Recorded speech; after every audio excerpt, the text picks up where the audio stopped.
மகாராஜாதிராஜ ராஜகம்பீர சோழ சாம்ராஜ்யத்தின் முடியிலவரசன் சுந்தர சோழனின் புத்திரன் ஆதித்த கரிகாலன் மற்றும் குந்தவை விராட்டியின் சகோதரன் சிவனாருக்காக தஞ்சையில் ராசராசேச்சரம் எனும் பெருவுடையார் கோயில் கட்டியவன்.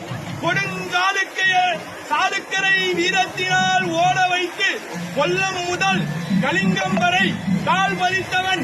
வேங்கை நாட்டில் போர் தொடுத்து ஏறறுத்தவன். அந்த கங்கை தடிகை நுழைம்பப்பாடியும் வென்றெடுத்தவன். பொன்னி நதியை மீட்டுக் கொடுத்த பொன்னியின் செல்வன். புலிக்கொடி வேந்தன் ஐப்பசி சமயத்தில் அவதரித்து தில்லையில் அருண்தமிழ் பதிகமதை மீட்டெடுத்து அருள்மொழிவர்மன் எனும் பெயர் மாற்றி உலகை ஆண்ட நம் பெரும்பாட்டன் பேரரசன் ராஜராஜ சோழன் தஞ்சாவூர் அரண்மனையில் இருந்து அவர் கட்டி எழுப்பிய தஞ்சை பெரிய கோயிலை நோக்கி புறப்படுகிறார். வருகிறார் வருகிறார் வருகிறார்.